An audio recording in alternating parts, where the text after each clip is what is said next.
Alright, I'm back with another story for you guys. I'm Christian Goes Fast, and welcome to my channel. This story is about a time that I was followed on the way home. I would do shows, like plays, down in Springville, which is a couple cities away, but they'd usually end about 10, 10:30, 11. So one night, I was on my way home, about 11. I think it was a I think it was a Monday night. So I'd work the next morning. I was in a little bit of a hurry to get home, and I'm on the freeway, and there's this car that pulls up behind me, and I'm already going a little over the speed limit. So I'm going over the speed limit, and they're just right on me. So I think, oh, they just want to get past. So I move to the next lane over, and they move to the next lane over right behind me.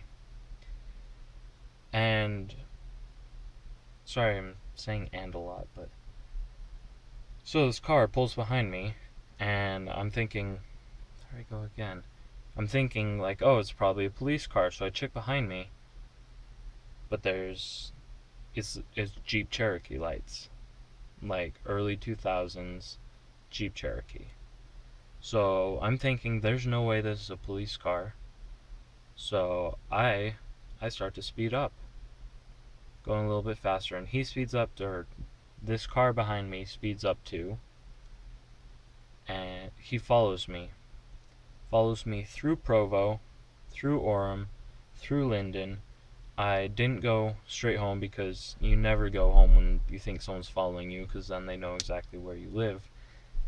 So I go through Linden, uh, I get off at the Linden exit, and then I get onto a a main street. Here we call it Geneva. It's higher speed limits, but some stoplights, but I'm flying down Geneva. I'm going pretty fast, quite a bit over the speed limit, and no matter where I go, no matter what lane I change into, no matter what turn I take, he's always there right behind me. So I get to a turn down the road from the local Walmart. I think, you know what, this is it. I'm gonna lose this guy here. So I make the turn and I floor it, and I'm going along this little curved road up towards the Walmart, and he turns, and I hear his wheels screech behind me as he goes around the corner. So I know, oh, he is really following me. Like, following me through 4 cities isn't enough evidence from that already.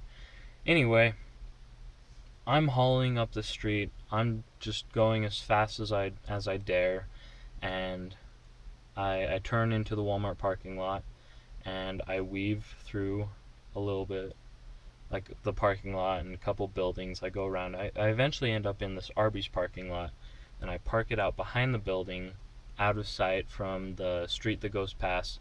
I shut off the lights, and I shut off the engine, so the car is sitting there silent. And of course, where I don't go anywhere in case there's a situation where I wouldn't be unarmed.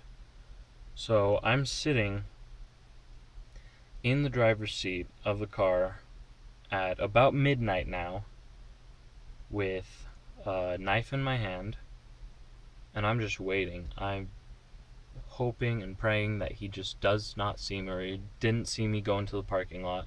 I'm hoping that he drives past and doesn't see me. So I'm sitting there in total silence, and I'm sweating. It's cold. I typically like having the car in a colder climate.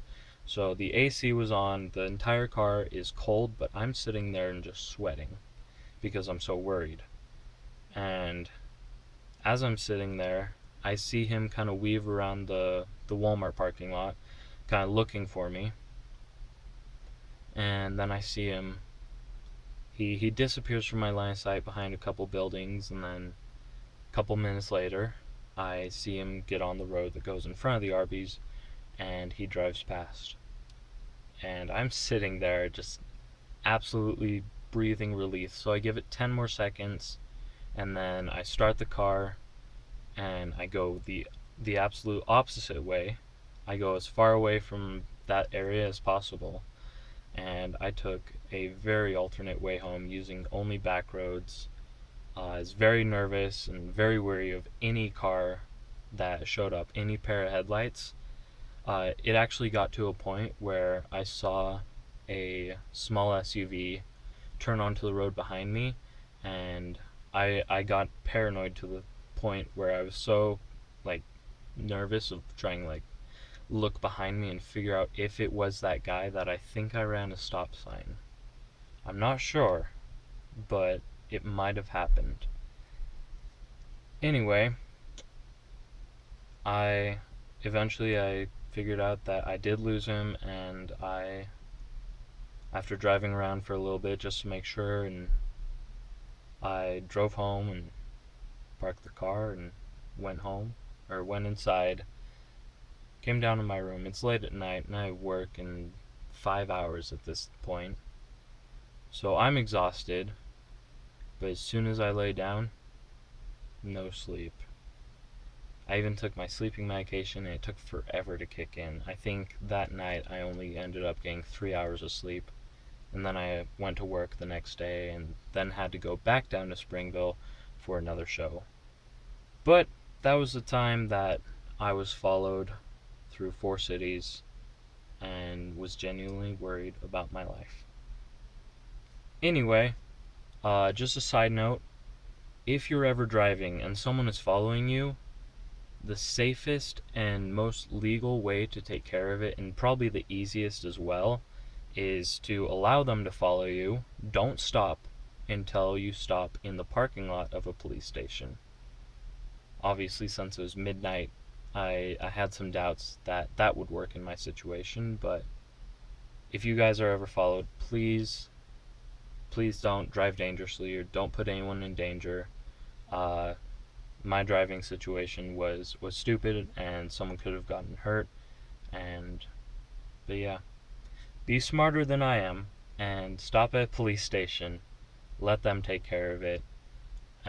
More often than not, if they see you pulling into a police station, they're probably not gonna follow you in there.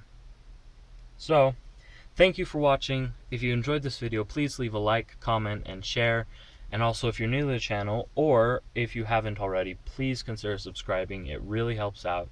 And the comments really help out too. You guys let me know what you want me to make. If you want more bandit videos, if you want more story videos, let me know. Once again, thank you for watching, and I will see you all next time.